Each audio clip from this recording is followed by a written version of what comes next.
The condition is really crazy condition. I mean, that shouldn't give away the whole secret to professional windsurfing.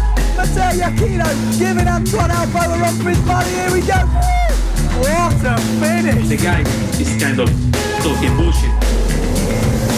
The team's just got to work a little harder. Welcome to the Windsurfing podcast, back again for episode 39. And this week we've got a professional wave rider who has started up his own brand. But it wasn't all smooth sailing. We're going to be talking about all of that. We're also going to talk about his professional career and how, well, he was quite big time. Late 90s, early 2000s. He then gave up, did a bit of work for a bit and then came back. And he came back with a bang. He's put in some great results. We're going to be talking about who he used to work for, who he learned his shaping off. You know, Patrik RnD was in there. Also, when he was working for Starboard and the development behind the Blackbox, which was his. You know who it is? We're going to be talking about Red Bull Storm Chase, injuries, and so much more. A very honest podcast, this one. Definitely worth a listen. Who is it? Well, it is, of course, Mr. Dany Bruch. Dany, how you doing, man? Fine. Thank you, Maciek. Thanks for taking the time. We know you're busy. You just had your second kid, so congratulations on that. And it's probably, we're meeting at a late hour, so you have a bit of quiet time around the house and can talk freely. Yeah. So thanks for that. Thank you. Yeah, you can see my wrinkles. I'm not sleeping much. Yeah, and you had That's how it is. And you had quite a big scare, from what I understand. Quite a gnarly situation with your first one, but is that all sorted? Is that I mean, a lot better now?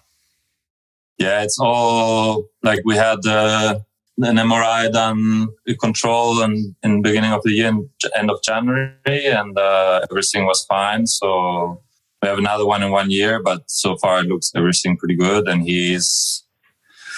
my son, he's recovering still, like not every day, but like every week there's a little progress, and he's talking much more again. Not as much as before yet, but it's in development. Everything is he's young still, and there's a lot of possibilities that he recovers a lot. Not sure about 100% because his hand is still a bit of an issue. Like he can't really move his fingers yet, or control the fingers. He can move his arm in this, but I'm on it. I have a full program with him from Monday to Saturday. It was like ways to school and doing rehab, and like we're doing horse riding therapy. We're doing swimming pool. He's doing taekwondo twice a week, which is amazing for him because it's the whole body and it's very well integrated with his friends, with kids that are around as well, which is, I mean, he's only 4.5 years old. So it's kind of hard to tell him, okay, you have to do squats or you have to do push-ups to improve your hand and stuff. So, but yeah, we're finding the way around it, making everything playful and fun for him. And in the end, all he's having is a lot of fun. And actually he's having, like my friends say, is like, he's having an amazing childhood because all the stuff he's doing, like we're even doing dolphin therapy with him. And it's like, it's pretty amazing, and really lucky to have found really, really nice people that are helping us a lot, and really grateful for that. From your side though, does it like put things into perspective where you realize like the last 20 years you've been basically playing life, you know, rather than what we are doing is quite detached from reality. And having your kids having severe problems like that must be a pretty huge thing. So how was that for you? Like, and with the brand and everything going on, you know, it's not easy. Yeah, I was going to leave that for the end, but to talk about Dany, but yeah, like everything changed, you know, like everything, it actually really makes you feel like we're here just us like passing by, you know, and everything can change so quickly. Health is there today and maybe not tomorrow. And then, so it actually makes you appreciate a lot of stuff and see a lot of things different. Like, in the end, everything that matters is health, and money is important, but it comes and goes anyway. So, it's pretty. Yeah, did a lot. Was a hard impact, that's for sure. Yeah.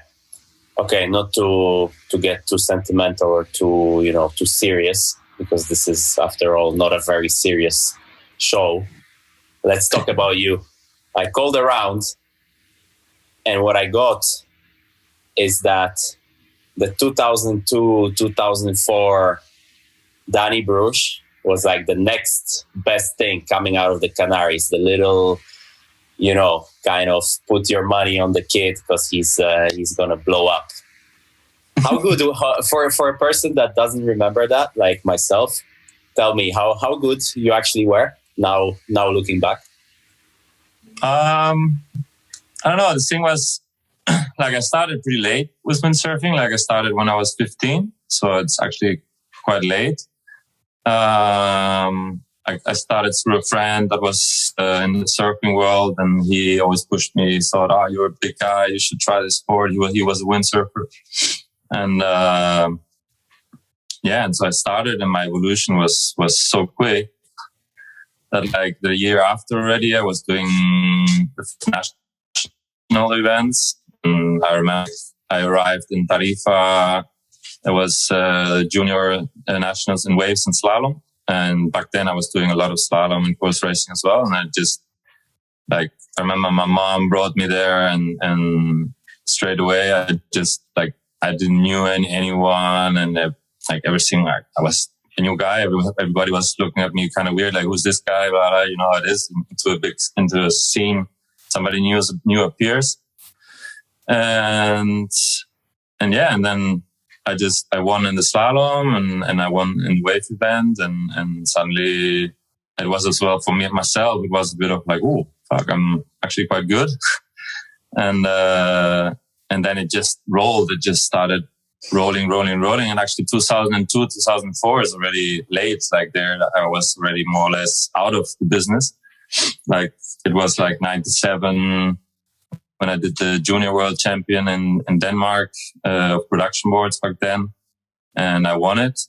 And back then it was Julian Taboulet was there. There was this one Polish guy who was spending a lot of time in Tenerife as well. Don't remember now his name. But there were a few good guys around, and then after that year in 97. I actually had like my first contract. I got sponsored by Fanatic ART. I had like 3 years contract with them. They took me to Maui first time. And it was, obviously I was a kid, so it was sort of like deal gear with some support to go to Maui to photo shoot. They were using me to go to the boat show first time. I remember back then, obviously there was a lot of money in the industry, and the boat show in Düsseldorf was huge. So there was like huge posters hanging with my face and next to the stand, and it was pretty epic. And then in the year 2000, I remember ART got bought by when all these changes happened. Boards and More, Jacobs type thing. Exactly. Yeah. So there I just got like a substitution gear of arrows, where they just gave me the gear, what I was supposed to get. And then already around 2000, it was as well my area where I stopped. Like I never really had support from. How do you go from being on an upwards spiral towards being a professional windsurfer to fucking installing TV sets or satellite sets or whatever? I mean, what the fuck, dude? Well, it's pretty simple to answer. I was 19. I think I was 19, and I never had the support from my dad. My mom did take me to the first event in Tarifa, but as well, by then my family was split, like my parents were splitting up. So my dad had a pretty hardcore lifestyle. He was making a lot of money. He was investing all that money in drugs, alcohol, and prostitution. So for him, business, he's like an excellent businessman, and he was doing really well, but he never supported windsurfing. For him, it was like, yeah, now you have this contract with Fanatic and they pay you some expenses to go to Maui, but you're not earning any money, you know? So every time I was applying to go to an event or thinking to go to an event, he was like, "Are you still doing that crap? Like, stop that. You're not making any money," and blah, blah. So I was listening to that since I started windsurfing, basically. And in the end, there were some issues between my family, and my dad was supposed to leave the island, and I had to dig my head into the company because my parents my mother and my sister, the income of the family was the company and my dad. So then I started full on working in the year 2000. I started full on working for my dad's company, get into it to sort of kind of get into it to maybe run it in the near future. In the end, my dad stayed. He made everything he could make it around it, and I was working. So I was having my salary as well. I wasn't really, I never really had anyone behind me saying, "Okay, you should train, you should do that, you should try this," and whatever. So I was on my own. And when you're 19, 20, all you want to do is party and chase girls and all that. So in the end, I was working. I had my salary, and I was having fun. All my friends from windsurfing, they were 15 years older than me. They were all working, obviously. So yeah, I just got completely diverted off the direction of being a pro windsurfer to start working and spending my time on Rufus. Doing customer service and roofs or roofies. Yeah. What's that? Roofs or roofies? Roofs. I was on the roof, putting dishes out, satellite dishes, passing cables, customer service. We set up like a pretty big thing in the south. Like we were retransmitting English satellite TV in all the south area, and then on the whole island, and then we had a lot of stuff happening as well, with the police shutting us down and coming back, and that was pretty full on. It's funny to look back, at this, where you're like, now you see like you basically could maybe not have that gap, but at that time you don't know, and it doesn't seem. It was very similar for me, that it doesn't seem like a real career, because if you don't see anybody doing it right there, right next to you, you don't even know where to start. Well, you're going to write an email to info@neilpride.com, it doesn't really work. So, so I guess today, like, I think it's, in those terms, maybe it's a little bit easier, but, but then if you have all that period where you had to go back to work and whatever, what finally kind of tips the scale the other way, that, okay, I want to come back and give it a go at being a pro windsurfer?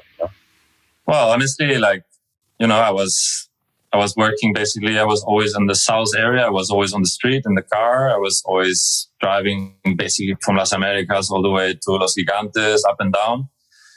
And all those days when it was like big waves, or when there were waves to go surfing, or when I knew it was windy in the Medano and I would love to go sailing, like, and I couldn't go. I was seeing it basically all day long. I was watching the waves from the roof and all that, and I was just bleeding inside. I was like, fuck, I can't carry on doing this. I was working from Monday to Friday, from 9 to 6, 7. I was always the one on the way home doing some extra work, and in the end I just couldn't handle it. I was like almost 100 kilos and fat and unfit, and I was just not happy at all. I was like, and the good thing was, even still I was working. Every year there was the World Cup back then, still in Vargas. It was the World Cup in Pozo, which was my holiday, where I was going to still. So that kind of like kept me into the windsurfing world. And back then, in 2005, when it actually flipped everything, I entered the Poser event. Like I stopped working on a Friday. Event was starting on Saturday. I drove over and entered. And back then, as I remember, Matt Pritchard, he was tour leader, and I kicked him out.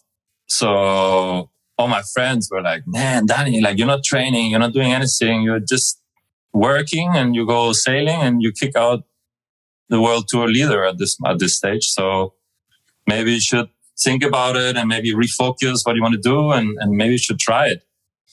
But then I was already like 24, 25, and I was, but it's a bit late, to restart again now from scratch and everything.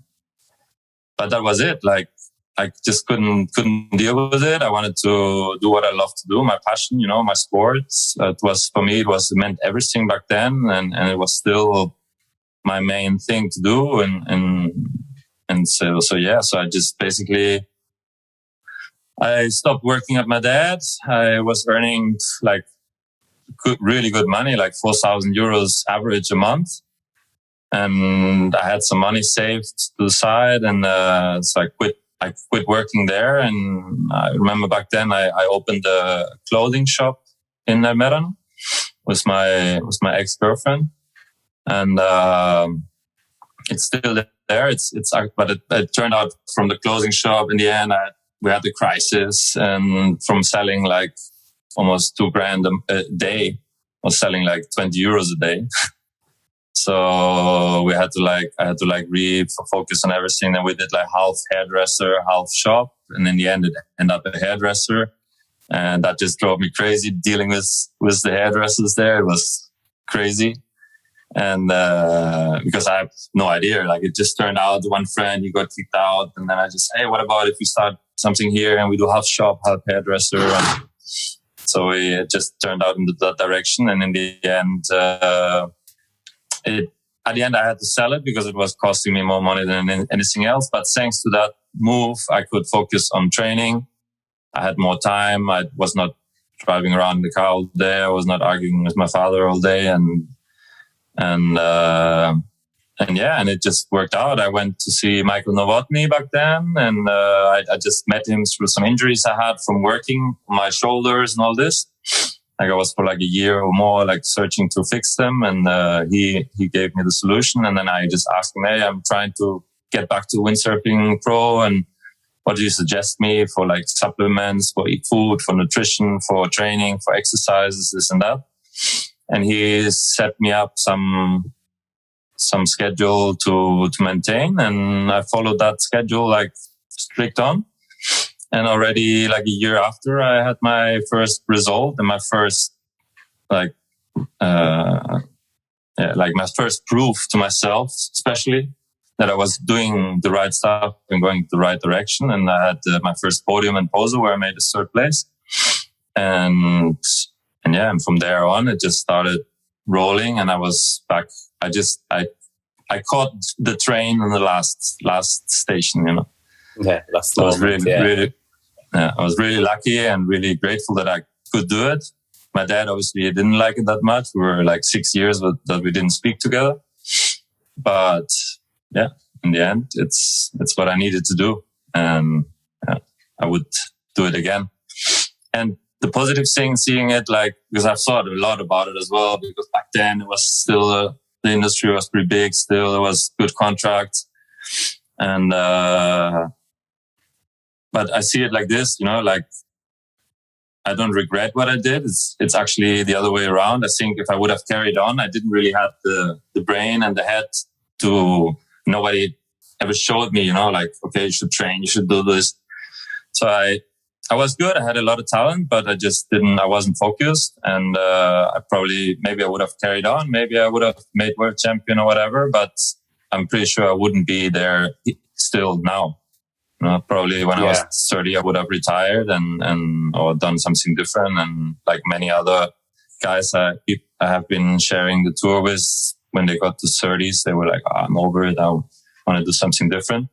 Yeah. Especially the Canary guys, right? What do you think it is with the guys in the Canaries? Like, I don't know, Jonas Ceballos comes to mind. The guy was in the world title hunt for a few years.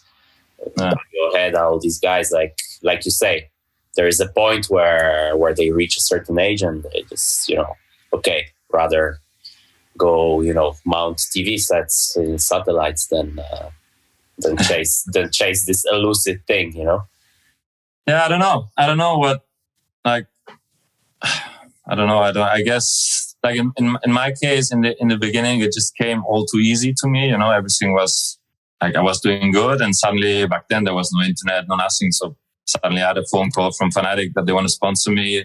Before that, I had like heaps of other trips where I went to, and it just came all at me. I think it was just too easy at that stage for me. So you don't really appreciate it. And meanwhile, then in the end, like, I still appreciate a lot where I'm right now, like everything flipped around, that from not appreciating everything that was happening to restart and then like appreciate every little step ahead into the direction. And, I don't know it's probably there's too much sun and good lifestyle to maybe focus on training hard and sacrificing a lot of stuff you have to do if you want to be in the top. So I guess it could be something. Yeah. And you mentioned like you had your podium in Pozo, you had your podium in Tenerife, you had a run of really good results where you were like, pretty much always top 10, top 5 podium, 3 top 5s in a row on the annual ranking, 2010 to 2012. And it's impressive, but for sure now you look back and you're like, I could have done this, I could have done that, I should have, whatever. So what do you think you missed to really like, so you came second in Tenerife. What do you miss to win? You came, you know what I mean? Like, to really get into that world title space. What do you reckon? I don't know. I guess lack of experience more than anything else, really. Like, probably because I didn't have all those years that I stopped where I would have learned and hit my head against the wall, like run against the wall where you learn. I think it just took me several years to actually just realize how to prepare better. Like, how it is, like every event you learn. And in every event you learn by yourself. Like you don't have somebody on the tour that's going to give you the secrets to maybe save a few years. So I think it's something more like that the experience, I hadn't competed back. Like when I started competing, there was a national tour which had more events than the PWA has now. There was the Canarian events, national events, plus some PWA, but PWA was just like a try, And then when I restarted, there was no events. There was just the PWA, and you know how it is when you're a kid and you have no experience. You enter an event and you get beaten up from every. Like they're just better to have more experience, And in the end, it took me a couple of years. I lost a lot of years probably to learn all that process. And, but yeah, I don't know. I think I had a few, in the Tenerife event. Yeah, I don't know. I did pretty good when I did second on the first year.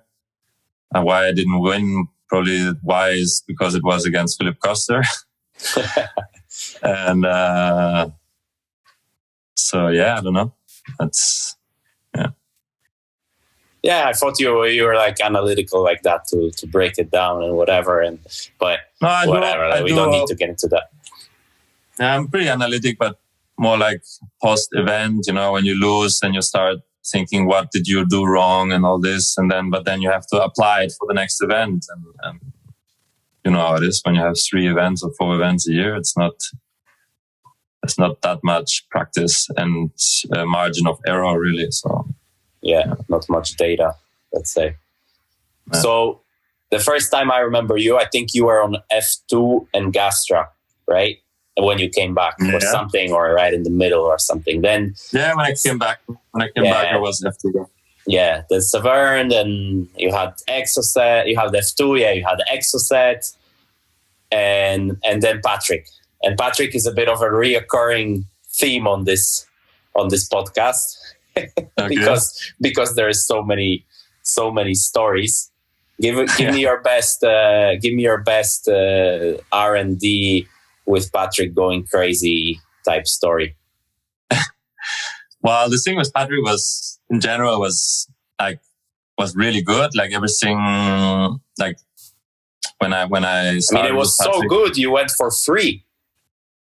I went for free. Yeah. Well, what the fuck? It's a bit of a different story. Like I was there back then. I was with Exocet. Like I was for 1 year. That 1 year I was with Exocet before, and I had a pretty good year. I had pretty good results. I don't know if I finished I think I finished 7th or something like that. And I never heard back from Patrice. Classic. He just never replied. Like I was chasing him, and there was no way. And then it was January, February. I was in Australia. I was training. I was doing stuff with Severn, and I didn't have boards. So Patrik was there. That was just when he started with his brand. And I had several chats with him on the beach, and I was like, oh yeah, I've been doing some work, because obviously when I started, it took a couple of years until I actually had a salary. Like actually, I think it was when I was with Exocet. Severn was my first salary where I would say, okay, I'm a pro windsurfer now and I can live off this now. And then suddenly I get no reply. So I was a bit lost. And before that, I was working for a year in something at D-Light. Like I learned to repair boards. I was working at the same time in a car sales place, doing all the paperwork in the office in Santa Cruz. And so I was doing a lot of stuff to just get the money to survive. And then I was there in Australia, and I had a chat with Patrik, and he was like, "Oh, maybe we can do some work together." And I told him what I was doing at the workshop here, and I was initially I was just repairing boards, and I was getting into bits of the building boards, and then he was, "Oh, actually, yeah," because he just had. The issue we had was his partner, with who he was with his co-shaper, Dany Jnr, where he was working with, and then so he needed someone to give him a hand, and there was the space there. Yeah, let's stop here so we fill in the gap for the people listening. Basically, the story is that that they were supposed to run F2 together, and then in the end, it ended up. Not getting into details, that Dany ended up running F2, which unfortunately we know how that went with the new ownership. Yeah. And then Patrik started his own brand. So Patrik was missing his right hand. Exactly. And he told me, okay, what do you think about coming to Thailand, and we try and do some work together, and I show you what to do, and you help me out. Like I shape the board, and you prepare the blank, I shape it, I give it back to you, you reshape it, and we put the PVC on, you reshape PVC, blah blah. So I was like, yeah, why not? Like I have no problems in using my hands, and so I went to Thailand. I literally had I had no money left. I remember I had 150 euros left, and with 150 euros in my pocket, I went to Thailand. So I was like, if something goes wrong, I'm screwed. But he took care of me. I was 3 weeks there in Thailand. We were staying next to the Cobra factory. I was in the R&D area every day. We were working from 6:30 in the morning till 7 o'clock in the evening, and then literally going straight to the bar next to the hotel and just eat a lot of food and drink a lot of beer and talk a lot until 12, 1 in the morning. And that was our schedule for 3 weeks. And yeah, I learned a lot. I'm super thankful that he had me there. And then at the same time, because I was in Thailand, obviously Starboard and Saverna there, they had their dealers meeting there. They knew I was around, so they invited me from the Severn side to join the dealers meeting. And I think for them it was interesting to see that an upcoming sailor was working as well and traveling to Thailand. So there I caused attention to the Starboard guys, and at the end of the year they snatched me.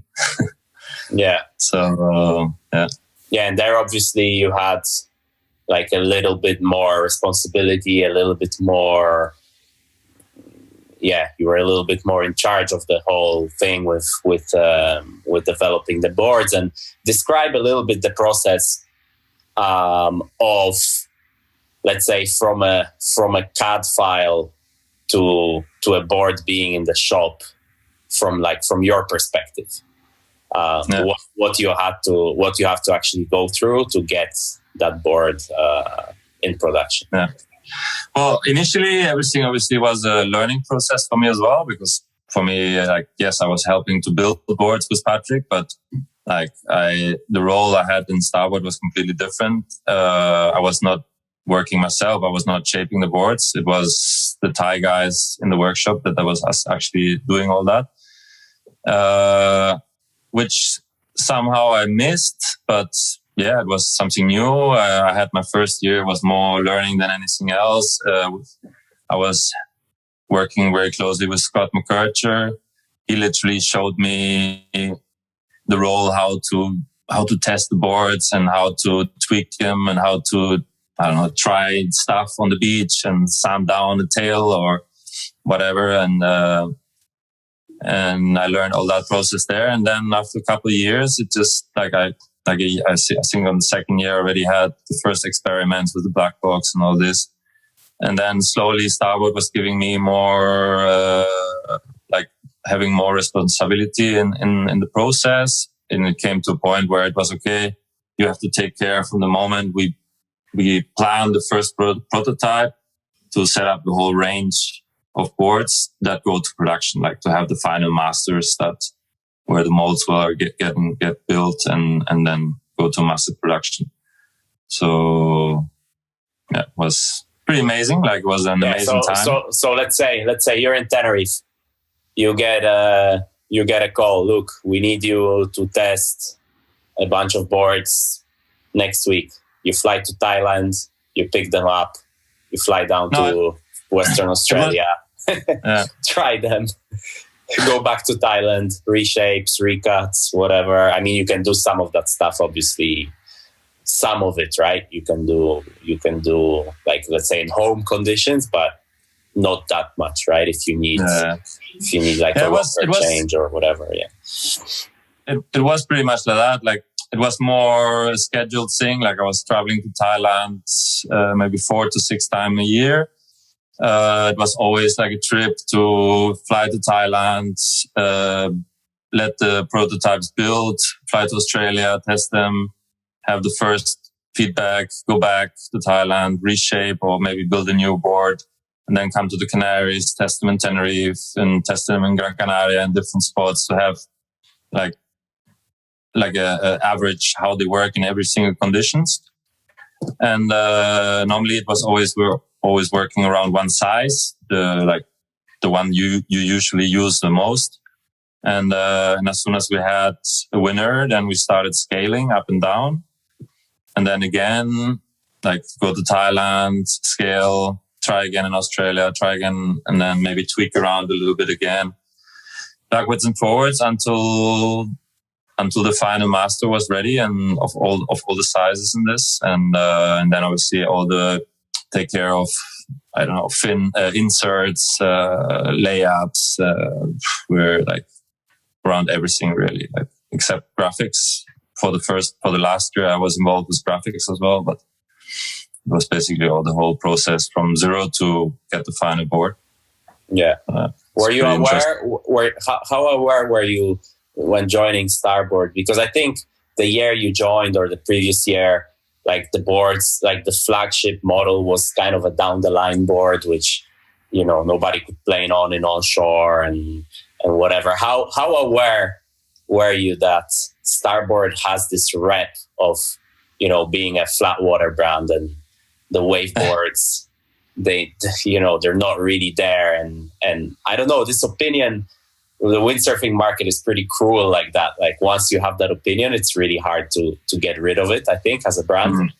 How was that? Did you had to shout at people, look, it's not the same board, it's different now? How was that? Yeah, well, there was a bit of that. That's true. But it wasn't that bad, really. Like there was, I think, the year after, or the same year I joined. I don't remember now. I think the same year I joined, Philip as well was on Starboard, so he was already doing his thing as well. So it was sort of, the wave image was sort of coming back, and it was in the end, it's a big brand, and they sort of they just pushed the marketing a lot into wave direction, but at that stage, and wasn't bad. Construction testing with Philip. Yeah. How many boards? What do you? Because people see in a certain garage in Vargas, quite full of some code prototypes broken in two. So how was that? Yeah. How was construction testing with Philip? Well, it was pretty hard, especially when you had a board you really liked, like a prototype you really liked, and you were thinking to put it in production. It was like, please, Philip, try it, but don't jump. And first jump he does is a stall double forward, land flat, and it's snapped in two pieces. So it's not again, start again, new prototype. Can I do the same one again? And all this. So, but it was super interesting. We had a time where together with Remy Villa, we were developing new constructions with new materials, with testing heaps of angling, like the Biax carbon in different degrees and different combinations with UD, with I don't know, so many different things. And so you have a board that's actually light and has some flex still, is not super stiff, and is durable as well. And it took us 3 years, I think. We were working on a lot of boards, but in the end, I remember having coming to an end, having really light boards and really for me myself very strong boards. But I'm also not a guy that breaks a lot of boards, so I sort of land soft or not fully planing double forwards. And so in the end. Where do you draw that line that this construction is good when a guy can do a double flat and it doesn't break? I mean, in the end, the customers don't do that, but at the same time, it's a really bad rep when Philip goes out, does a double planing, and has to come back in to change his board during a heat. So where do you draw that line? Now you run your own brand and you kind of have that similar choice to make and whatever. So it's for me myself, I was pretty happy with a board last a year with myself. I do big jumps. I don't land flat, but it's still a lot of impact on the board. So when I see I've been jumping, I've been always writing down how many hours I've been sailing on a board, and if in the end, if it had a certain amount and it's still in one piece, okay, you give it to Philip and he snaps it. But then it's okay, Philip gets maybe a couple more layers of reinforcement and should be fine. He doesn't need a super light board for Pozo. But it was tricky. It was tricky to get, because in the end, obviously you want that Philip, the policy from Starboard always was that you have to use production boards. So Philip was on the production boards, and when he was during the event was breaking 10 boards or more, then was not the best reputation, obviously. So definitely. So you mentioned West Oz, spend a bunch of time there. Give me some of your a good beer drinking West Oz story that in Europe doesn't happen. Oh. Well, you know, I spent a lot of time in West Oz, but like I think only the first time I went, I actually spent like 2 months like cruising around and knowing everything, breaking a lot of gear in Margaret River, especially. Did you have to buy? Did they make you buy beers? Because when I went, they told us that if you break and you manage to swim back into the keyhole, it's you need to buy the boys a 6-pack. But if you break and you end up in the river mouth, it's a carton of beer, so 24-pack, I think. And then if you break without catching a wave, actually, so you break on your way out or do some stupid shit on the rocks or whatever, that's 2 cartons. Did that policy imply as well, or it was just me and getting fucked? You know, I never made it all the way into the bay. Like, I was always like, I don't know. I was always like I always go like full on. It's like all in. So I literally was always trying to hit the peak in main break. Obviously, it went wrong a lot. But if you hit it, it's pretty close at the first peak. Your gear normally get washed into the direction of the keyhole. So I sort of escaped. Like a few times I was pretty close, but I always sort of escaped. And yeah, of course, like beers. You have to buy beers, that's for sure. Yeah. Nothing wrong with that. Yeah.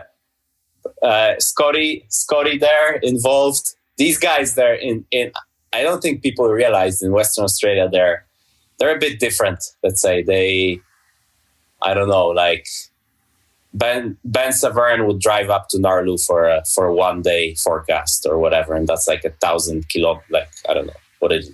From Perth, I think it's 800 or 900 kilometers or something, like an 8-hour drive or whatever. The amount of driving you do is ridiculous. But that's the thing. Like my first trip to Australia was the 2 months staying in a van. I bought a van and everything. And then, but then all my next trips were just like test trips with Scotty. So you can imagine a test trip with Scotty, like arriving, like flying from Thailand to Perth, arrive in Perth 7 a.m, drive down to Margaret River for 3.5 hours, pack the car and drive up to Naarlu. And then maybe we spent driving, like switching drivers, driving all night nonstop, arrive in Naarlu in the morning and go straight to the break. We had like maybe 20 prototypes in the back of the truck, footstrap them up, fin them up, and then go testing. So it was like, and then maybe had a 3 days testing there and then drive back down to Margaret River. So my test trips were like 6 to 7 days and maybe like 3,000 Ks or so. So that was regular. I mean, you know, Scotty, he's pretty on it. And if it was good somewhere, we had to arrive in time and it was pretty on schedule, everything. So it was pretty intense. Yeah. And with Starboard, one last thing, the Blackbox thing you pushed, kind of the first stubby design windsurf board, or I'm pretty sure there was some sort of things like that in the past or whatever. I don't want to say this is the first and claim stuff and whatever, but it didn't bite at the time. And, no, that's true. and like how, like now, you know, like these designs, they have their place. And like, was it like before the right time, or that board now you look at it and you say it just wasn't as good because commercially it kind of flopped, right? I mean, it just never really sold. It had its small market. Like there were some guys that tried it out and they really loved it because it was doing what they were doing. It was suiting their sailing really well. But it's true that the Blackbox had many issues that, you know, like some things it wasn't doing it neither how I wanted to. And like, I don't know, it was digging the rail in the bottom turn on the nose. because it was like super wide at the beginning, and yeah, I mean, the idea came from a surfboard I tried once, and then I wanted to apply it to a windsurf board. It's true. I remember I think back then, I think Zimmer was working on some similar boards as well, which kind of like were released like straight after the Blackbox as well. And then the stubbies came out, and yeah, it was not the most common board somebody would use, but it did have some like very special features. And then obviously it got like the reactor that came after was like the next version of the Blackbox with some improvements. And yeah, obviously now my Happy has more improvements. So yeah, makes me really happy. Yeah. So the board's standing right behind you for those watching and not only listening. Your own board brand, Bruch boards. It was not supposed to be your signature own. I mean, it was supposed to be your board brand, but it wasn't supposed to have your name. It was supposed to be diamond boards, and there was supposed to be a whole big project with a prototyping factory in Canaries and that whole thing. So explain how this all came together, or came and went, let's say. Yeah.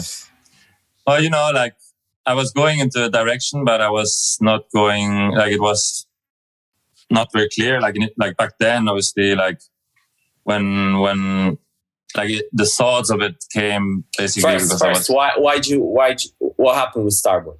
That's the first thing, let's say. I don't know. I was just not happy.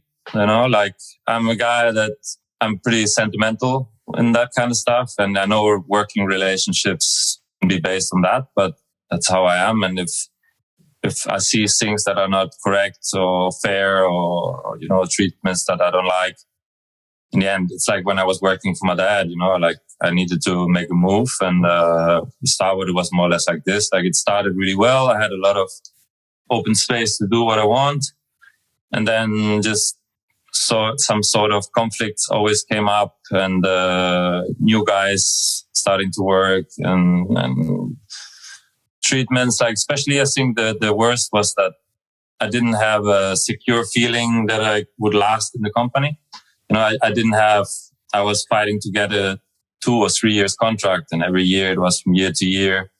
Every period between September and December, I was shaking, like, oh, what's going to happen this year? Because initially it started really well, and then suddenly, like 1 year, I got like my salary just disappeared. Like I had like 5,000 euros left from like a 20,000 euros contract, and the rest was like, the rest you get photo incentives, like when you're like based on a working base, and when you're focusing, like, yes, I'm a competitor, but I want to keep on doing this because I really like doing all this stuff with developing boards and playing around with new shapes or whatever. And so in the end, I just felt like I had my son as well. He was there already, and I was like how can I carry on working into this direction if maybe tomorrow I get fired? Yeah. There is something to be said about, I'm a little bit in a similar boat that when you do a lot, it's the company does take you for granted. Not take you for granted, it's the wrong word, because I don't want to offend my current sponsors especially, but it's like, it's almost better to be like a specialist in one thing and live and die but by that one thing, like if you're a competitor. Because like, for instance, if you don't bring results, they will tell you like, you didn't bring results. Hey, but I did this, and that. Yeah, but you didn't bring results, Or if you are only R&D, if you have a working contract, and you're not even supposed to compete, then it's different. So it's like this combination with media, with R&D, with everything that we are doing is it's tricky. It's tricky because you know, like you say, the sentiments within the company change. And what you probably mentioned is like Jaeger coming in with his dad as a shaper, and that actually wasn't a conflict. Like with Jaeger and his dad, actually the other way around was really like everything was proactive, very positive. It was more like the stuff itself, you know, like Starboard stuff that gets renewed every now and then you have new guys that are like running around like headless chicken and telling you what you have to do, and they have no idea, you know, and stuff like that was like a continuous role. And as you say, like when I started with Starboard, I had like 60-40 contract, like 60% rider, 40% R&D. I was trying to flip it around in the end. I was going, okay, I'm getting older, I have a kid. I would like that the R&D has more value than the competition side. And in the end of the day, all you look for in any job is stability, that you know you have a job and you can carry on the day of tomorrow and pay your bills. And when when I saw what happened with Scotty back then, like he was 19 years working for Starboard, and they got rid of him just like that. So I was like, fuck, I'm 7 years with them. If 19 years is no value, like what is 7 years, you know? And for me, it was clear I had to make a move. I had a few conflicts with TSIU, you know, it started to get a bit like this. Yeah. So in the end, so in the end, I just started thinking, okay, I would like to carry on into this direction of building boards. And then, it just turned out with a friend. His dad had an old chicken farm that was like abandoned. And I was like, man, actually, what about if we set up a project? My partner back then. He's an engineer. Idea was that he built all the machinery, like CNC machine, like all the air exhausting, like all the stuff was meant to be built there. I was in his father's land, and so I quit Starboard and said, okay, let's go for it. You know, like I invested quite a lot of money into this project, but in the end of the day, my partner had his job. He was not really 100% into it. I was 100% into it. I was every day up there. We had to plaster everything and build everything, set everything up. And in the end of the day, once everything was set up, we started to build boards, and we just put the idea out of the concept, and the factory wasn't even ready yet. But I remember in 2018 was when we released the diamond boards, and but then we started building boards, and I just felt like there was no CNC machine build. There was like, I had all the requests of brands that actually wanted to produce boards here, so it was actually pretty, like, I would say pretty charming, you know, to see like, okay, I have a concept. And it's so the concept, let's explain a little bit. So the concept was that, correct me if I'm wrong, of course, that you would not only have a brand, but you would also have a factory in the Canaries where brands could come, prototype, modify their boards, you know, without going to Thailand or without bringing their shaper, or without, you know, just basically like a factory for custom boards, but more for prototyping for board brands. Yeah, actually, there was sort of prototyping and even manufacturing. Like, obviously, it's difficult to do 100 boards a month, but like have a small manufacturer just either being my boards or for other brands.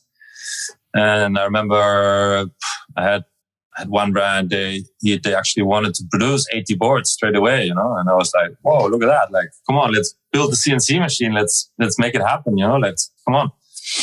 And in the end, I was on my own all the time working there, and I was shaping the boards. I was building the boards. So at the end, I hired a guy to give me a hand, but I felt I was like, it was a good concept to grow quick and do a lot of stuff, but I felt I was stuck. I was completely stuck again. And at the end, I was seeing myself, like, to find efficient people here on the island that want to work a lot, and it was difficult as well. So at the end, I was seeing myself in a workshop, working myself 12 hours a day or more, and to get along. And in the end, even if I do all the hours I won't do more than 4 or 5 boards a month, and that's not enough, really paying bills. And that was not really the retirement dream of after being a professional windsurfer and doing and learning all what I learned with Starboard, that to end up like that. So yeah, it was a crazy move. It was pretty crazy, especially in the moments everything happened, because you know how it is. You let it go. I had a lot of conflict with my partner, like a lot of silly conflicts, but it was just there. You know, I was working there like all day, and then he comes in grumpy, like, "Oh, why are you doing this? Why are you doing that?" And I was like, it was just sitting in my guts, you know. And I remember, like, I think it was one week before the Poser event, I sat down with him and I was like, "Listen, like, this is not working. Like, I need to go my own way, and I don't know what I'm going to do, but I know I cannot carry on like this." And he obviously got really pissed off. And the initial idea was to keep on with diamond boards, because the factory was built, was ready. Like, he could build boards if he wanted to, if he would put the time into it. And so all the money and time I put into the factory was gone anyway. So I asked him initially, okay, I would like to stay with diamond boards and carry on, and to not restart again a new promotion, like, because we already had launched the brand in January, and this was in June or beginning of July. And but yeah, obviously he was like completely against it. No, you have to make your own thing, blah blah, start again. I was like, okay, whatever. And I remember, like, it took us like 3 months or so to create a logo, to create the name. We had, I don't know, hundreds of names to use. And I literally had, because I had a pretty hard timeline, because it was like 1 month before the Tenerife event. And obviously the Tenerife event was going to be sponsored by Diamond Boards. So all the branding has to be produced, and we had already sent everything to the producer of the flags, of the lycras, of everything, and we already all the designs with diamond boards. So I had like a phone call, like, stop production. There's a change in the design, like a big change, and they were like, okay, but we need the new design tomorrow. Like, and I was like, what? So I remember, like, calling my designer team. I was driving up to Santa Cruz, because they're up in Santa Cruz. I was like, okay, we need to do this again. I have no idea how we're going to call it, but we have to change everything, create a new logo and name. And we have left 4 hours before it was like 8 o'clock in the evening, and they were closing as well. So it was pretty intense 4 hours, but yeah, after like going through a lot of names that I wanted to give it and this and that, and I was like, in the end, I was like, you know what, like, fuck it, you know, it's my name. Why should I create a brand and then try to associate it to me? I said, I just use my name. It's obviously, there was the big hurdle of my name, because I don't know if you know what Bruch means in German. No idea, actually. No idea? Okay. No. Should I Google it? Oh no, I tell you now. It's a good one. It's a good one. So yeah. So anyway, I created the name. It was Bruch. We chose Bruch. We were searching for logos, blah blah. In the end, the designer, he liked part of my tattoo on my leg I had done, and like the symbol actually is like marriage and family. So I thought it was pretty cool, pretty cool meaning, and yeah. So he just took a picture of my tattoo on the leg and just create you're Googling? Yes. Yeah. Bruch means fracture. So fracture, or like broken. Broken boards. How can you call a brand Broken Boards? That was the big challenge, you know, like, I thought Bruch would be useful, but already back then when we were setting up diamond boards, the idea was to use Bruch. But first of all, I never really liked it. Also back then when we chose it, I wasn't really, put my name in big on the board. I was like, I don't really like it. And then if it means broken, it's obviously also not the best. But in the end, there's already like pretty cool flip around it. It's like Bruch resistant, like broken resistant in German. You can have the like Bruchfest. So it's like and in the end, it's a bit of extra pressure on myself. Bruchfest though, the brand. Yeah, no, I didn't. But in the end, it's good because it has put a lot of pressure on myself that I can't allow to have a broken board, because as you know, reputation. If my boards start to break, then I'm totally screwed with a name that's broken and then they break. Yeah. So it's in the end it's perfect because like I haven't broken a single board yet in the 2.5 years we've been doing boards. And obviously, all typical issues, maybe a bit of soft under the heels after jumping a lot and a few more layers of reinforcement here and there. And but right now, I'm confident that boards won't break. I mean, I would have to give it to Philip and tell him to do the final crash test. But I'm pretty confident that the layup we're using is pretty.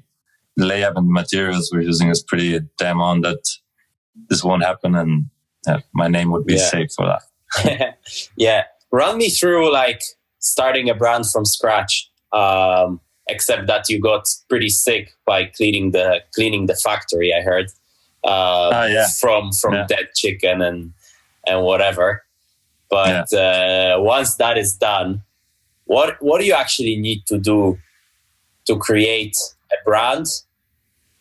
And then the next question, I guess, is what is the threshold to succeed? Like a small brand, how many boards you need to sell to actually break even? And of course, it depends on the model and how you structure things, but give us a little rundown from a business standpoint. Obviously, initially it started with name, image, design of like the good thing was I already had all the basic back then, the basic board line, like with the 3 boards I was wanting to bring out. I already had them developed. They were ready to go. Obviously, I had a big lack of cash because I had spent almost all my money into the other project. Honestly, like I just went for it. I'm not the best businessman. I'm learning. I'm still learning every single day, and it's like you start walking a path and things come at you, and you start to learn how to deal with it and how to sort it out. I started my first demo boards. Like when I started in the factory, I ordered 20 boards, and I literally financed all those boards through 10 boards I had sold to customers that really wanted the boards. And because the good thing is, or the only way I actually could really do this was because it's online sale and people have to pay in advance. So I could play with their money until they receive the board. I could deal with that. And in the end, it was just juggling around and just doing very little steps. And there was a process with the factory as well in the beginning where some issues here and there. So backwards and forwards was like 20 boards. Are you producing at Cobra? Or where are you producing? It was, everything really came together as well, because back then when I decided I needed to move on from my partner and from the factory project, there was this guy RnD. He was literally had like 1 year. He was running his new factory. Like he opened up a factory. He was working for Starboard, I think, for 10 years. He was working at Cobra before that for another 10 years.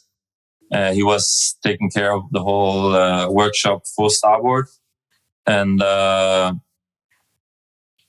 suddenly he had a factory. So I knew that Scotty Scotty was, because he had his project of the factory for several years as well before obviously it was set up.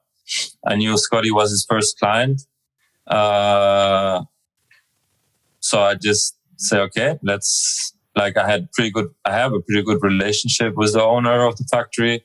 Like I was working with him for 7 years in Starboard, so obviously there was a relationship there. I didn't know anything about it until the factory was there.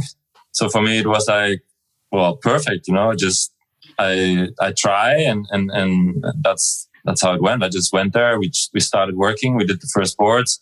First boards were absolute disaster. So that was another thing. Like I spent all the money into the first 20 demo boards, and there were mistakes everywhere. Like I had a tail that was like this thick. Like it was not a freestyle board had a more thinner tail than I had on my waveboard. So I was like, oh no, what's happening here? But you carry on. You can't give up. And you have to buy molds. You have to buy molds for these boards straight away. No, you just CNC them. Yeah, that's a good thing there. I don't have to do an investment like for molds and all this. It's all CNC and hand finished. So it's pretty accurate. I'm pretty happy now how everything now the boards. So yeah, like I think a lot of people underestimate, because we hear, a lot of complaining about Cobra and when they make mistakes and whatever. But I think people underestimate how hard it actually is to build a windsurfing board that will last and will not get soft under the heels and whatever. And you compare to a surfboard or to an SUP or whatever, it's just so hard, So you went from zero, from that. Yeah, I went completely from zero, and it's sad. It's super hard. It's difficult to get a board that, like, especially if it's a new factory, that straight away everything is spot on. Like, and in Cobra and all this, I say, man, how many people are working there? It's like that the mistake happens is normal. Like you can do mistakes building your board. Your own boards take a lot of care, and as soon as something on the vacuum go wrong, or some detail goes wrong, and the board is useless. So it's obviously not that easy, but in the end, as well, the factory, because they started with Scotty, they were only building SUP boards. So obviously SUP board, they don't have mass tracks, they don't have foot strap inserts, they don't have so many things that windsurf board do have. So yeah, it was a process, but it actually was really worth it. Like right now, I couldn't do the boards how they come out of the factory. I don't think I can replicate it and finish it like this. It's pretty amazing the work they do with the guys. Yeah. So after this podcast, they will have a few more clients. They're full. They're full already. Yeah. So we mentioned your whole, setting up the factory in Tenerife, and obviously you're based there in Tenerife for God knows how many. I don't know if you were even born there, maybe. There's a no. I came here was 8 years. I grew up I was born in Germany, and was 1 month of age. My family was living in Liberia, West Africa. So I grew up in Liberia until I was 8. I was like seeing Tarzan in TV and then just running into the garden and grab a liana, how you call it in English, and just do the same. Yeah. Yeah. And I came here when I was 8, and German Canarian. There should be a new passport. It's quite a few of you guys. There's a name that I'm going to tell you, you'll love it. The Sperman. The Sperman. Spanish German, and there's actually a few on tour. Quite a few. Yeah, it's a popular nationality for a windsurfer, the Sperman. But I want to ask you about Tenerife, because I spent, I think, 8 winters or 9 winters there now, and islands, they have this. There's a bit of a different vibe. I think it's every island has this, but I'm not sure. It's it's a small community, and then this guy doesn't like that guy, but he won't admit, and then this guy likes the both of them, but this, and then that guy goes to the north and doesn't tell the other guy that it was actually wavy, and then this guy post pictures of a secret spot on Facebook, and he gets shit from the other guy. And there's like all these weird things that coming from the mainland, from Europe, I don't actually understand what it is. Like, there's, it's like, would be so easy to just sit down and talk to each other, and people are just like, I don't like this guy, and then they see each other in Cabezo. It's like a parking of 20 cars, and they like don't even look in each other's eyes, and then all like there's people, I'm the local. No, I'm the local. No, you're Italian. No, you're Dutch. No, it's like, guys, can't you just like figure it out? Well, I always say, like, for me, Tenerife is like, it's like it's not, it's like, obviously it's an island, there's a different vibe, but it's like a big town, really, like everybody knows it, like there's, and so many people in the end on the island, and everybody watches you, and especially if you do something like Windsurf Pro, if you do whatever you do, everybody looks at you, criticize you. And I remember, I don't know, I think since I was 20 or so, I just changed the whole mentality, and I just said, you know what, I don't listen to what people say, I just do my own thing. I try not to disturb anyone, but obviously you don't want to be disturbed neither. And then there's this lot localism around the island, being on the surf spots where you go windsurfing, and then you have to take care because... Or even I can hear, where even me with my shitty Spanish, I can hear that the guys are Venezuelan or something. Exactly. Yeah. So like... But then, so weird, there are obviously local surfers that want to protect their break, and then we get shit if we do promotion to it. Like, talking about us locals as well, like we ourselves, we try to like not offend this local surfers if we go to certain spots on the island, even if they don't windsurf, or even if nobody is surfing there at the moment when you want to go windsurf. But if you do like a big thing around it and tell about the spot and this and that, then in the end, when you go again, they punch your tires, or there's all this. Yeah, it's a bit. Yeah, but it's not like you're going to bring 50 people with you, because those spots, especially in the north of Tenerife, they're gnarly. They work like, I don't know, you go there 20 times, they work 2 for windsurfing at least. Yeah, for surfing it's probably more, but then also it can be zero wind, and it's so freaking choppy that it's like, like you get this little wind chop from God knows what, because there's actually no wind. So it's like, for me, looking from the outside, I'm like, what the fuck you guys protecting? I mean, nobody's gonna paddle out into 15-foot waves or whatever, or jump off the rocks and go windsurfing. You know what I mean? Because the group of people that can actually do it, it's different than going in Las Americas to play full waves and whatever. That's a little bit different. But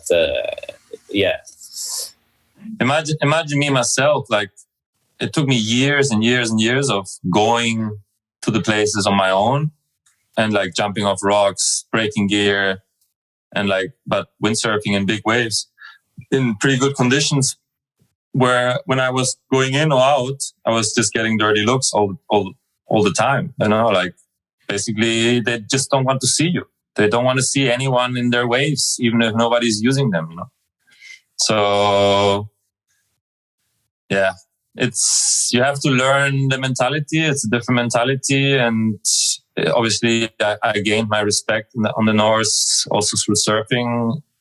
I kind of like entered in the community, in the surfing community, and now I'm full into it, and people I have no issues with anyone. But it took me a lot of time as well, and a lot of solo adventures. Yeah, but even Cabezo, which is like freaking on a good day, it's 2 meters, 2 meter waves, 2 turn longs.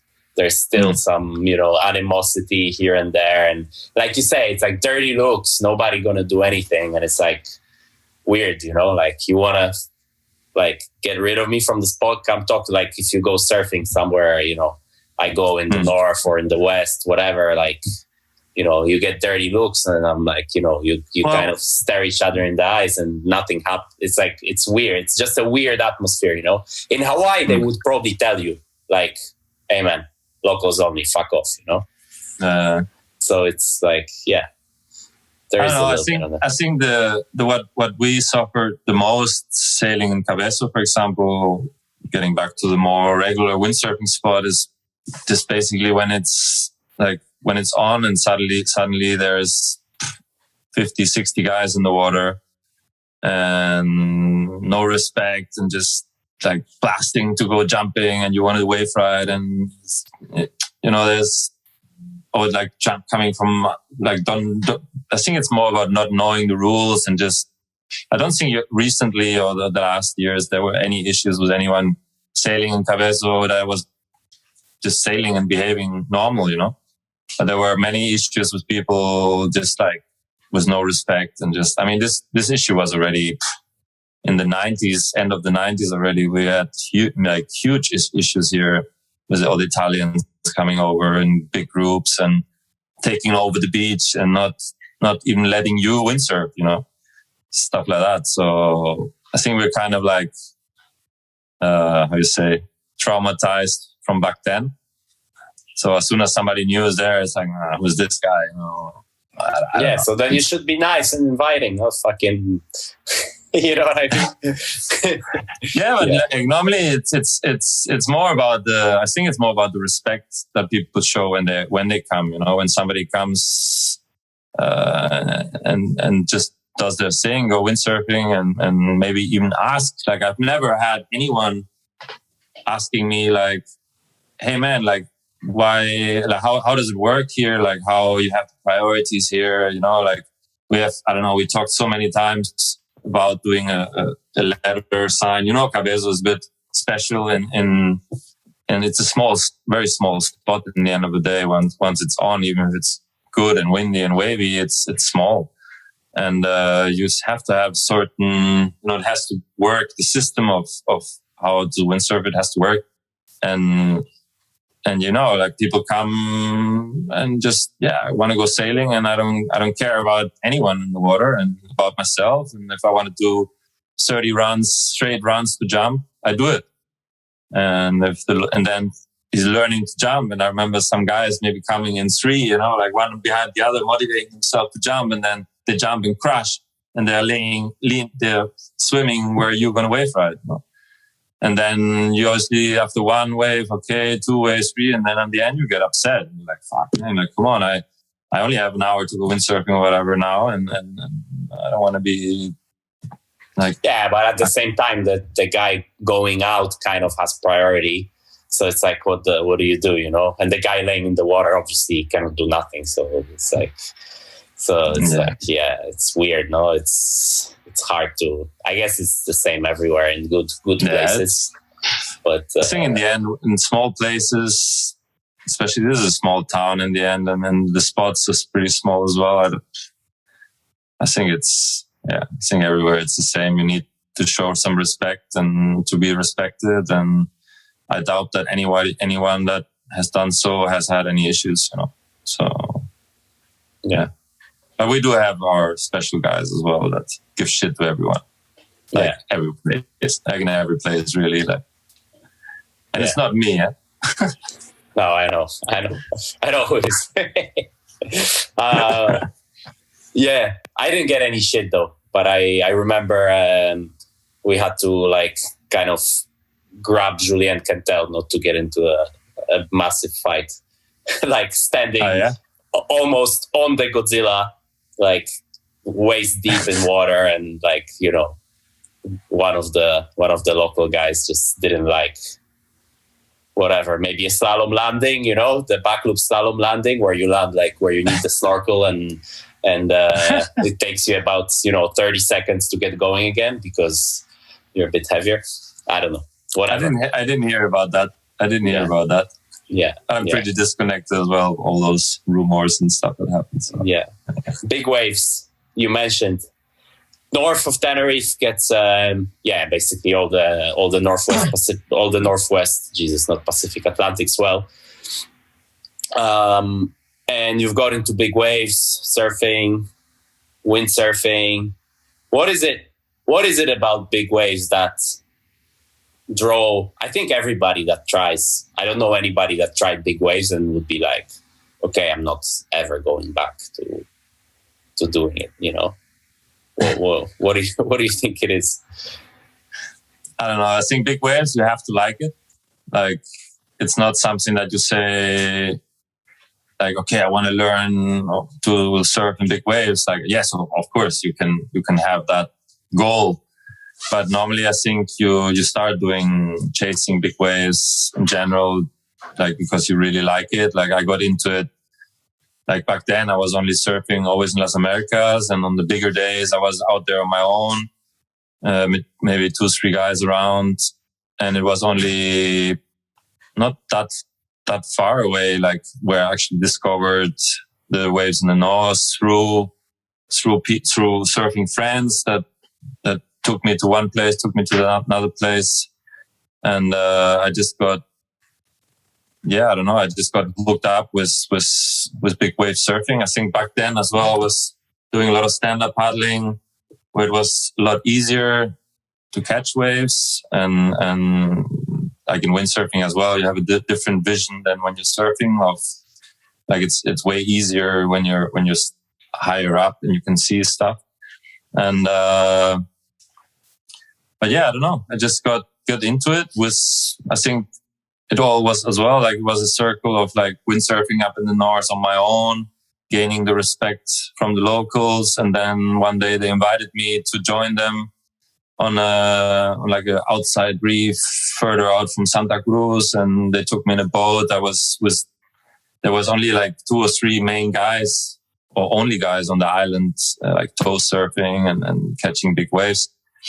And obviously they were like really close-minded, and they did initially, like, on that trip, I think it was organized through a photographer, that they have me on it as well to use, because there was a forecast of some wind.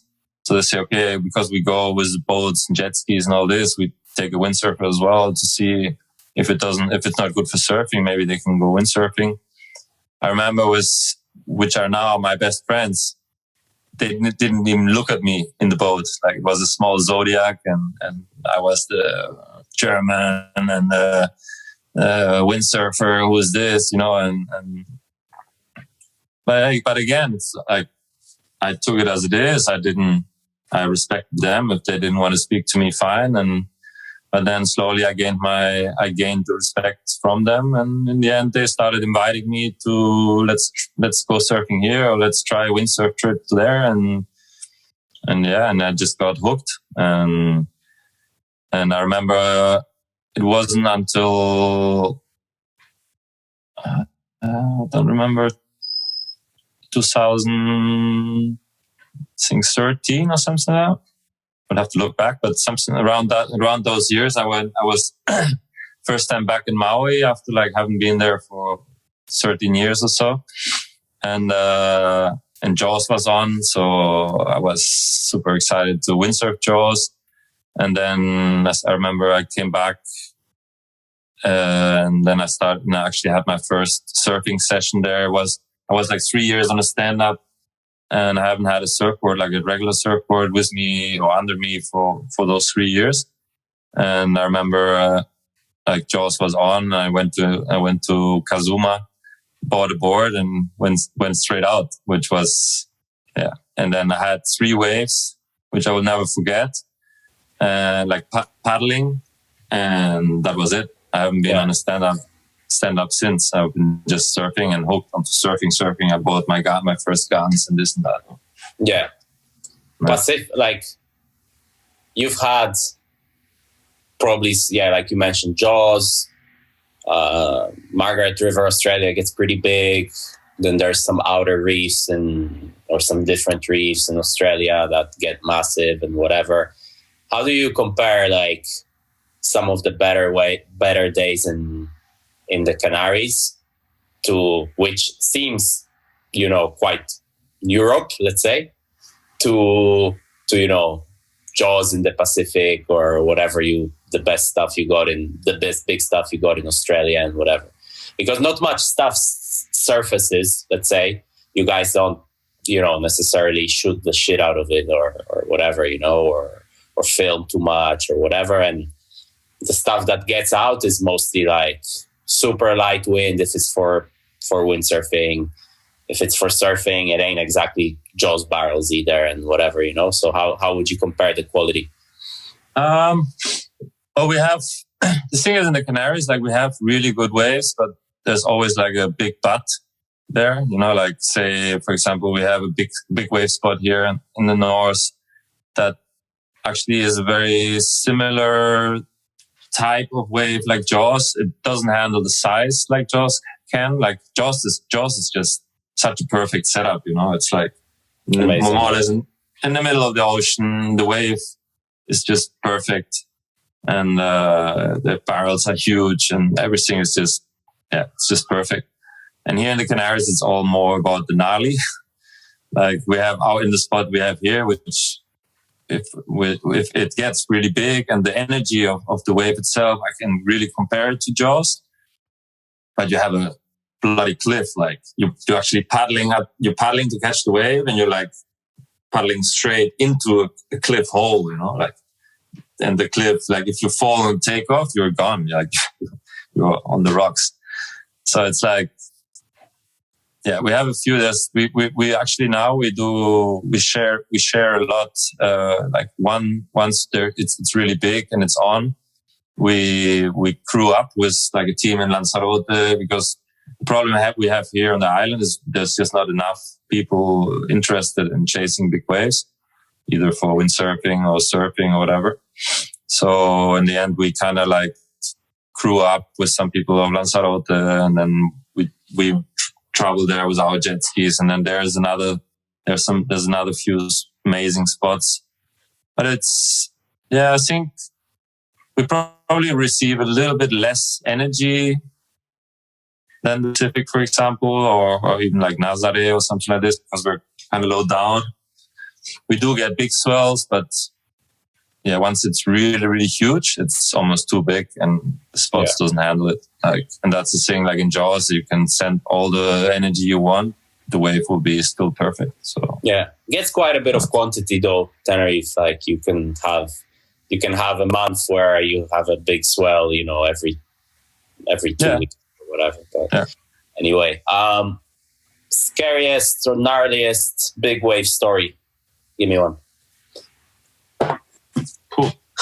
You've seen or you've been in? Well,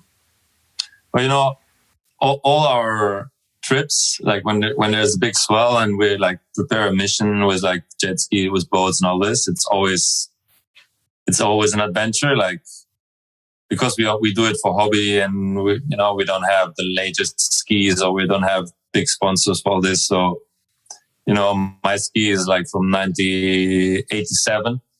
And which is an amazing ski, but it's just not the same, And there's always like, I have so many stories, I don't know, from going to the spots and the tire blows and try to change the tire and put a new one on, doesn't fit, and in the end, like perfect waves breaking just like next to the road, you're like going crazy. And in the end, like lifting the ski and with 4 guys and throw it in the water over the rocks, and stories like that. Luckily, all the time, everything went. Like we didn't have big injuries. I don't know, like a story. Prophet told me one to ask you. Which one? Mauritius. Something involving Ricky van der Toom. Breaking a leg or something. I don't know what it is, but apparently it's a good story. Well, this was like, I think, my first trip. I was 17, and this was my first trip out of Europe, and it was a full-on trip. Like getting to Mauritius, there was the big issue with the locals there that didn't want us to, because it was the windsurfing trilogy back then. And they didn't want us to make promotion of the spots and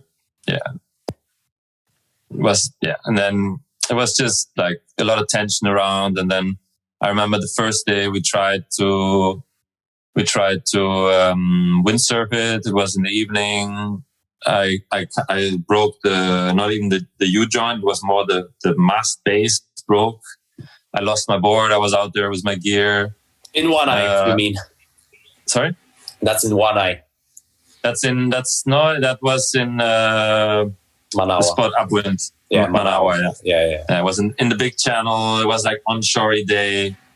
Obviously, I guess if I see it again, I would see it under different eyes because I was only 17 and it was. Yeah. It is a little bit like not onshore, but it's, let's say, straight side. But the spot, I was there last year. The spot, that Manawa spot, is so far out, you can't see. Like, you can barely see windsurfers from the beach. And the channel, I don't know, by my reckoning, it's like between 5 and 10 knots current going out to the ocean. Yeah. All the water that gets in the lagoon from one eye, from Manawa, there's all the stuff just gets kind of funneled in and goes out into that channel. So if you break there and you don't have a boat or a ski, it's pretty fucked. We didn't have any rescue, and I wasn't that far out at Manawa. It was just literally the end of the reef, where it joins where the big channel is. And it was a day. It was not a good day. It was like really onshore wind, and it was big swell, but it was all messy. And so I broke the connection. I lost my board straight away. I was sitting there with my sail. I de-rigged, gave some parts to some of the guys who were helping me out, but then the wind died. And then, I started swimming. And then obviously, as you say, the current, I was swimming, opening my eyes, and I was actually going backwards instead of forwards. And it was getting dark. We got told, get out of the water before 4:30 because the sharks start to eat. It was already around 5. And, I was 17. I was swimming. I was like, okay, I came here to die, like I'm not making it back. And in the end, like, I started swimming to the side and got near the reef, and I was almost like it was dry reef. I couldn't swim over it, but I could like kind of go next to it. And then it took me like an hour and a half swimming, and I arrived in complete dark to the beach. Ricky Vandertoon, he went searching for me with my windsurf board that appeared in the lagoon. He strapped it with a roof rack strap. He strapped it together and went searching for me, and he was gone. Back then, the organizer, Frédéric Gravois, he was sitting in the lagoon on a surfboard, just looking and freaking out and going crazy that on the first day he has lost already two guys. That was a pretty good, I think that was a pretty good, like a smash in my face with 17, to learn from that situation. Because after that, I actually had always maintained the calm. When I was in a very tricky situation or break gear or lose gear or whatever, I think that taught me to pay a lot of attention to many other stuff. And my coffee machine just switched on. Yeah. So I think it was quite good to have that experience early in my life, because it kind of like teach me for future Sure. Those trilogy events were actually, that was a pretty cool concept. No, Mauritius, Cabo Verde. We need that back. That was pretty sick. Yeah. That was really sick. Yeah. How do you compare big wave riding to the storm chase? Like, I mean, it's about the same thing, like battling or co-working with the element, but at the same time, it's very, very different, isn't it? Yeah, completely. Like, normally on the big waves, when you go for a big wave mission, you don't really want wind. Or if it's windy, you want some light wind, good directions, either for windsurfing or for surfing.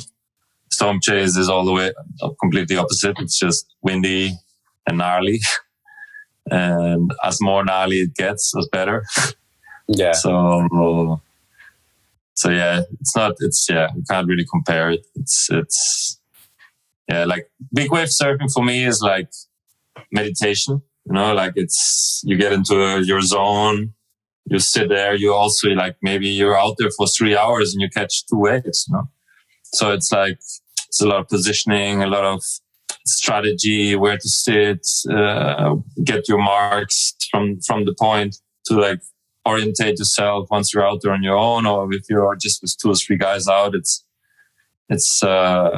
really difficult. But for me, it's like really, I think that's why I really love it, because it just makes you get into your zone and you disconnect from the world and you try to catch a big wave and survive it.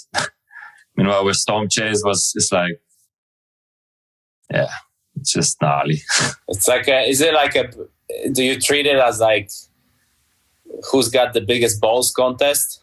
I'm going to show you like the guy that's a 10 meter stalled forward. Okay, I want to do an 11 meter one, or no, not really. Like, honestly, like all the maneuvers and stuff was never really that what you were searching for. I mean, you probably have sailed in super, super strong winds, and in the end, all you're doing is surviving, really. It's just like, I'm going to try to make a back loop and keep the position so you can actually control it and land it.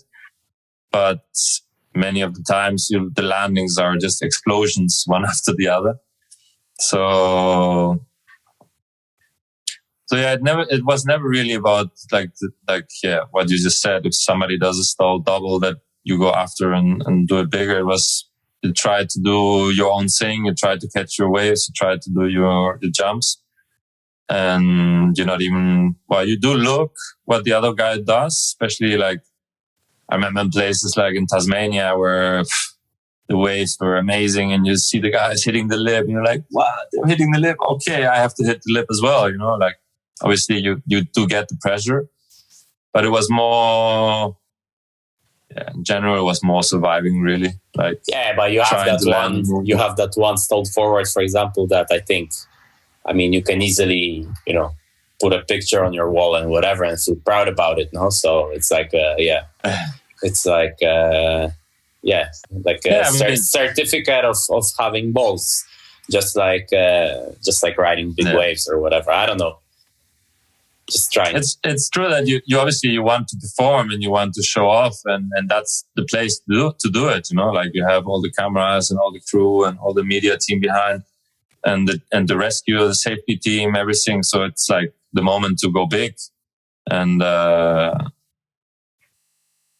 it was more, I think, like a personal thing for everyone. Like against yourself rather than You know where your limits are and you can push it. Okay, I normally do a 10 meter forward. While here I can maybe go a bit higher. So you were like pushing and trying but it was more like a self-survival thing than like the competition modus where you have to do 3 jumps and 2 waves. That's more. Yeah. Anything in particular you're planning, like near future with the brand, with big wave missions, whatever? You're gonna still compete? You're still gonna compete on tour? You have a pretty sick rider, kind of improving, and I think there was a bit of a changing of the guard heat in 2019 or something, where it was you versus your rider you're actually employing, and I think he beat you. So is that you walking away or focusing on the brand and stuff, or what's your immediate future? There's one thing that I've never really shared with anyone so far. Well, I did do an interview with Continent 7 about it in the last event here, but it never really saw the light. So on the last storm chase, I had a pretty bad injury. I went in the second heat. I was like, the thing was like the storm chase was in March 2019. in January, I was like my sailing performance, like I was sailing so good. I went to Pozo. Went to Pozo in January. I was landing, I don't know how many perfect dry push loop forwards. I was doing stall doubles. I was doing doubles. I was doing all the wave moves. Like, I was like, yeah, this is my year, you know, I'm going to go for it. I was, even if I'm in a higher age, I was like, yeah, it's like, I feel I'm super fit. I'm super trained. I have the experience. I have all we were talking earlier. And it's like this, I entered to the storm chase. I know it was, I back then I was in Thailand working for the boards when I got called to fly over to Ireland. So I flew to Ireland. And yeah, it just, and on the second heat of the first day, I said, okay, let's go for it. Like, the first heat was a bit of like getting the feel of everything. And, on the second heat, I just went for it, went to do a stall double, landed straight on my head and lost conscience. I got back to me a couple seconds later. I carried on sailing the heat. I went back out. The paramedics were there. They were checking me. They make all the typical light tests for the eyes and all this. Everything seemed to be all right, but everything was just like floating. And in the end of the day, I went out again to do the third heat. But then at the end of the day, I went to hospital. I spent the night in hospital. I had a CT scan done because I was just feeling like shit. I remember I had like fear like I never had before. Like in the moment I had the impact and lost conscience. When I got back to me, I was just like, it's like waking up and like in the worst of your nightmares. Obviously, like I figured out after all this, because obviously I have a kid and like the fear of not being there for him came out. And anyway, so I spent the night in hospital, and then the next day I got released, and the day after was the second day of competition. I thought it was a good idea to go for it, basically, especially just for the brand, like, because like I hadn't done much on the first day. So I said, okay, I have to give it another shot. I need some more. The promotion, the pictures and all this is really worth it. It was not a good idea because already on the way to the beach, like my brain was already like, I could feel that there was something not right. I still took it easy, and obviously in 76 knots of wind, it's not that easy to take it easy. Like any jump you do, you go 10, 12 meters high and the impact is hard.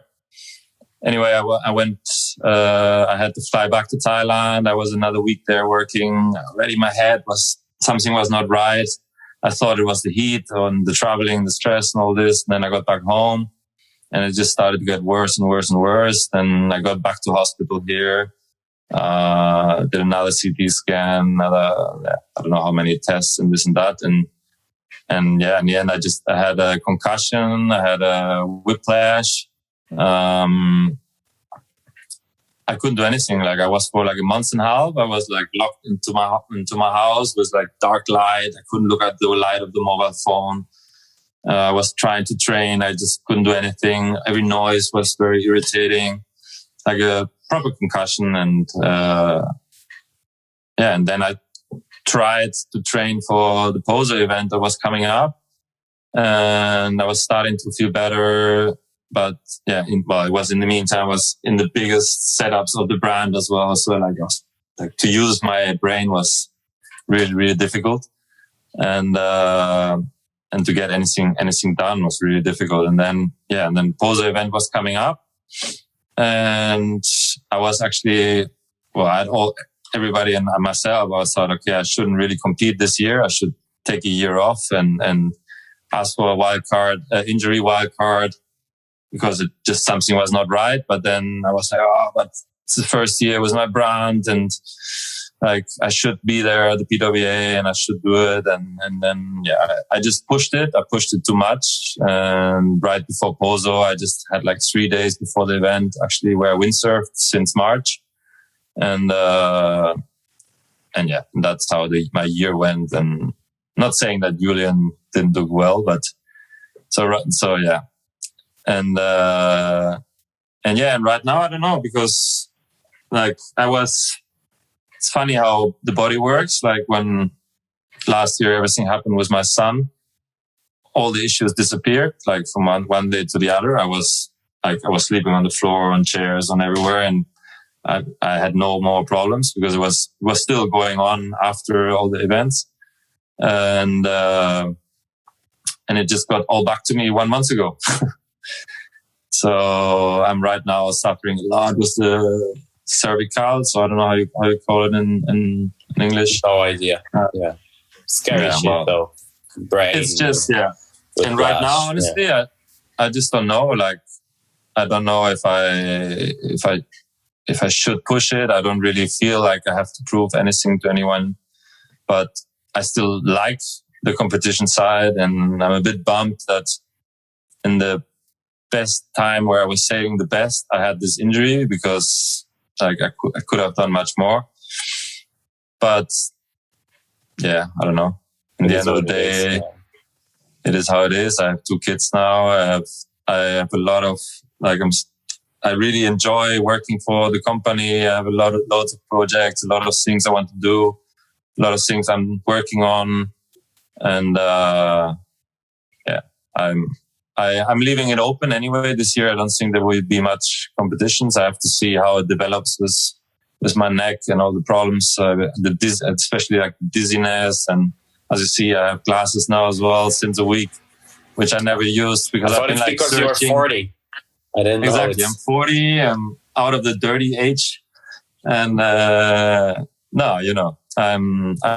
been searching, like trying to sort out small problems. I had like some problems with the eye and this, and so to correct, just to avoid this dizziness I get every now and then.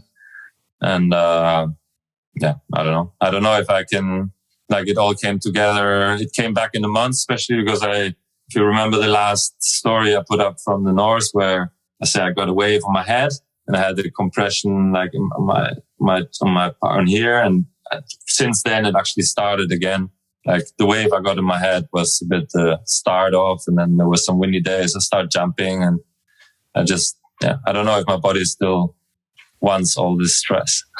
Yeah, so doesn't sound like. Sounds like it wants you to have a nice office job and sell the boards. Well, I enjoy it. It's I'm figuring out. It's like another passion, like doing the brand and having everything like tip top and doing something a little bit different than everybody's doing. I'm trying to do different stuff. My direction is obviously since I started, I never really want to compete with Starboard, Fanatic and all this. I'm trying to go into a bit of the niche market, to have some premium boards, to have something really special. Like you see, I only have one construction because I don't I'm really choosing my path, and I think so far I can't complain, and all customers are really happy, and this is giving me, it's my feeling as well. Like when I go to a place and present my boards and people try them, and I get so much positive feedback of it. It's just my wood into the fire, to carry on, and I'm enjoying it as well. It's something different, but really enjoying it. Yeah, and makes you realize windsurfing is actually still alive, no? If people are buying boards and whatever, and you get annoyed by the crowd in Capezo, and don't let people tell you that it's dead, I guess. No, it's something I never really understood when you were getting told by the big brands that windsurfing is dead and this and that, and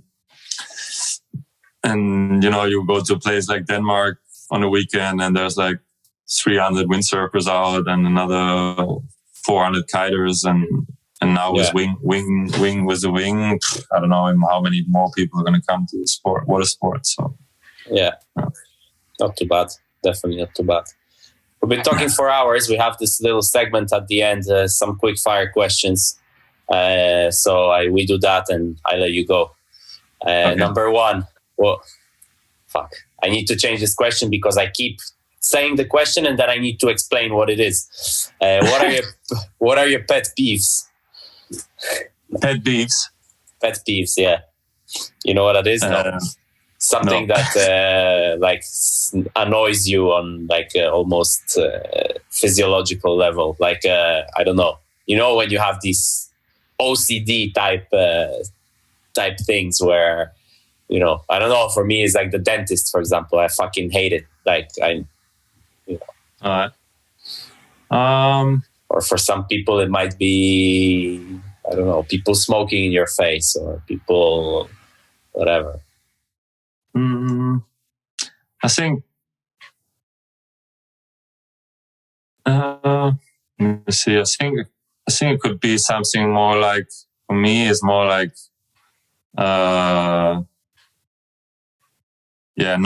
not true people. Like when you're false, you know, when you're like I really don't stand those that pretend to be.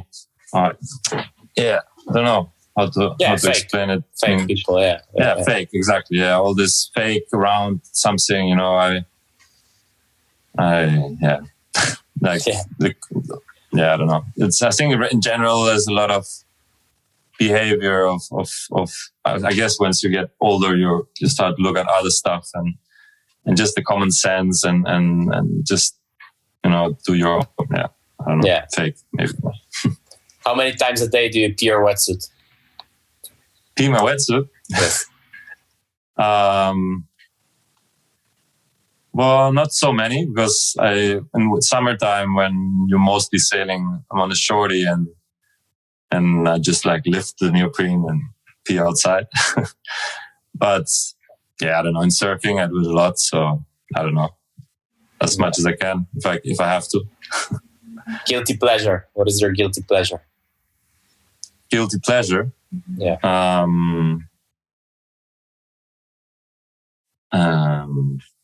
Guilty pleasure.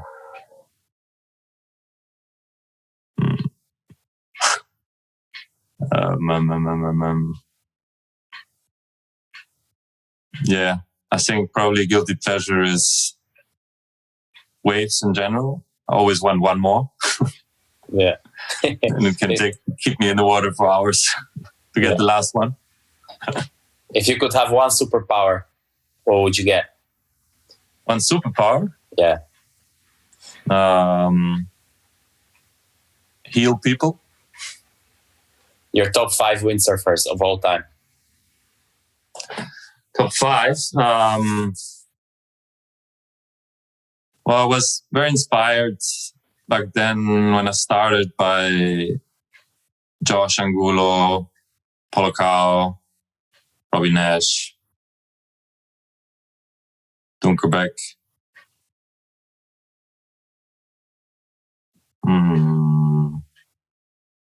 What else? I did say Polokao, no? Yes. And Scott McCurcher obviously was a big inspiration to me. He spent a lot of time in Tenerife back then, in the 95, 96. He was a big inspiration for me, for sure. Yeah, kind of invented the front side on shore riding. Here for sure in Tenerife, but he was the guy. Like, we were backside riding only, and suddenly he goes front side. We're like, what is he doing? Yeah. Crazy. Yeah. Most underrated windsurfer of all time. Underrated? Yes.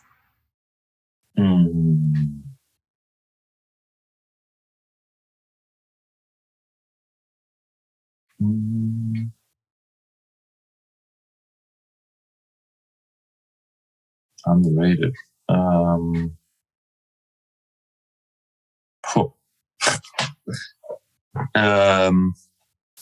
Underrated windsurfer.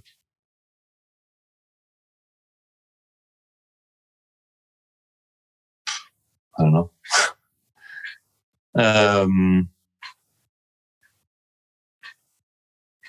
The clock's ticking in the background. Yeah. Adding to the stress. Okay, skip that. Foil freestyle, yes or no? Yeah, sure. Obstacles in slalom, yes or no? Would love to see it, for sure. talk. Yeah. One spot you'd have to sail every day for the rest of your life.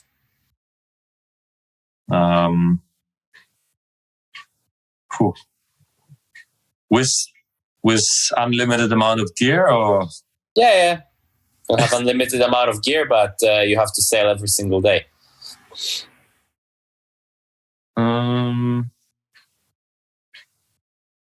guess Nalu, Punta Preta maybe as well. Worst excess baggage bill or worst check-in story? Yeah, back then, I think 2.5 to 3,000 euros was, I think, my worst. Coming back from Maui once with 19 boards, where I was going to set up a school here back then, like a windsurf center, windsurf school, and I had all those, was 19 boards, and I think 12 were beginner boards. So pretty big. So now you know how it is to travel with foil gear. I don't even know how you guys do it. Who's your worst competitor, or who was throughout your career your worst competitor? Victor. I think I had him so many times, so close, and he has spoiled, and he's been the spoiler so many times. I think, Victor, for sure. Yeah. You get $1 million in cash and you need to spend it in 24 hours. What do you get? I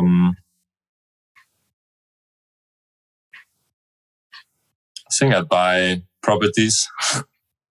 Every single person that is like above 30 says properties. But we had Amado, he said like supercars. I don't know. It's just everything comes and goes. So properties stay a bit longer and you could actually live in it. And I don't know. Yeah. Last but not least, who would you like to hear on this podcast? Scotty. Set it up. Send me the WhatsApp. Okay, I will. We'll ask him if you are a good student, and if you kept up with the beers amount. I was trying good. Yeah, it's obviously Australian level is different. You have to learn it, but yes, definitely. Tried my best. Definitely. Thank you so much, Dany, for your time. A lot of insights there. We could probably talk even more. A lot of more things we could touch on, but a pretty good insight in the boards, especially I think boards department. Good luck with everything, and I see you. Hell knows where. I don't know. Somewhere. All right. Somewhere. Sometime. Thank you very much, Patrik, for having me. And I will follow up. Let's see if I have to catch up on all the postcasts you have done, because they're pretty cool. Good job. Cheers. Appreciate it. So there we go, Mr. Dany Bruch. If you like that one, give us a thumbs up, let us know in the comments some real honest insights into the industry there. I really like that. A real good, honest podcast, as we like them. As usual, let us know who you want to see on the podcast. Share it around. And if you want to chip in some beers and keep the podcast flowing, you're very welcome to do that. The beer link is below. Okay, that's it for me. I'm going to go sailing, and we'll see you for Send It Sessions on Sunday. See you then.